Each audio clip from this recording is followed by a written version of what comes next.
Laburnum top जो है वाट Whitman के द्वारा ये लिखा गया।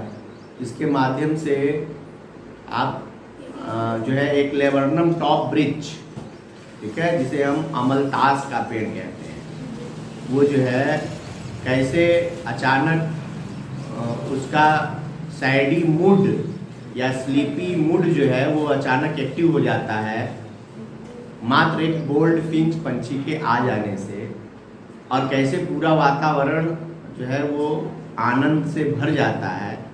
इसी के माध्यम से कवि ने आपको ये बताने का प्रयास किया है कि मूड को चेंज करने के लिए एक थोड़ा सा प्रभाव भी काफ़ी है।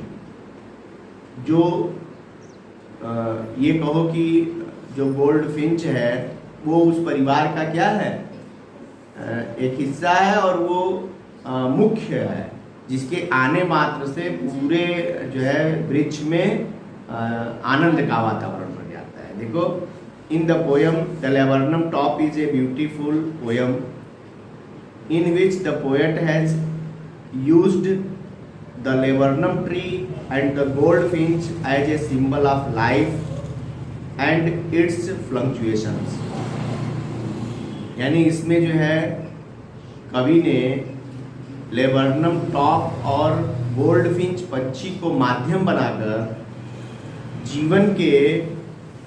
जीवन को एक प्रतीक के रूप में प्रस्तुत किया। और जीवन में क्या, जीवन एक फ्लक्चुएशन है। फ्लक्चुएशन यानी उतार चढ़ाव से भरा हुआ, यानी जीवन उतार चढ़ाव से भरा हुआ है। कैसे कभी दुख और कभी सुख आते हैं, इन्हीं को प्रदर्शित करने के लिए गोल्डफिंच और लेबरनम टॉप को एक प्रतीक के रूप में प्रस्तुत किया गया है। In this poem the poet describes that the visit of A goldfinch transforms the tree and makes it alive।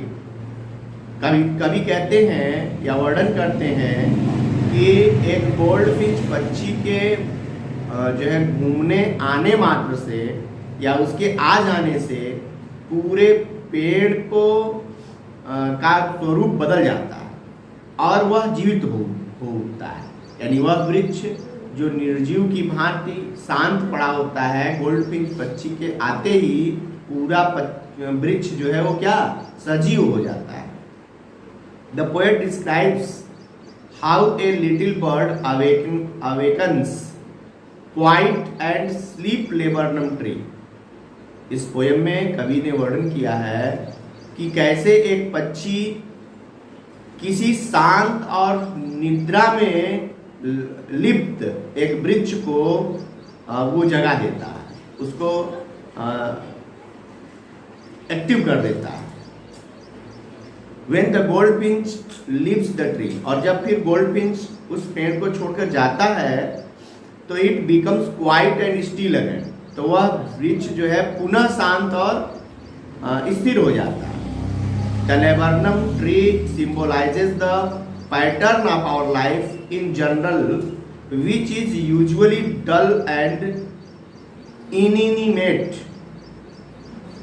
यानी ये लेबरनम ट्री हमारे जीवन के उन तौर तरीकों का प्रतीक है जो सामान्य रूप से हमारे जीवन को उबाऊ और स्थिर और निर्जीव बना देते हैं। दैट अदर वर्ड्स, दूसरे शब्दों में, द पोएट सेज दैट, कवि कहते हैं कि it is the attitude of a person towards the life that makes life meaningful and worth living। यानी ये मनुष्य की विचारधाराएं हैं जो उसके जीवन को आनंद से, सार्थकता से और जो है उपयुक्तता से भर देती है। यानी मनुष्य का एटीट्यूड ही उसके जीवन को सार्थक और जीवंत बना सकता है। मनुष्य की विचारधाराएं ही उसे सजीव और एक्टिव कर सकती हैं। इसलिए हमें अपने विचारों को जो है सही रखने की जरूरत है। लिटरेरी एप्रिसिएशन देखिए, the poet has excellently used the personification literary device having personified a tree, laburnum and the bird goldfinch. यहाँ जो है कवि ने पर्सोनिफिकेशन का वर्णन किया। पर्सोनिफिकेशन यानी मानवीकृत किया इसको, लेबरनम ट्री को और goldfish. There is use of simile in the line sleek as a lizard. Sleek as a lizard जो है वो इस लाइन में सिमिली का प्रयोग किया गया, उपमा का, लिटरेरी डिवाइस सिमिली।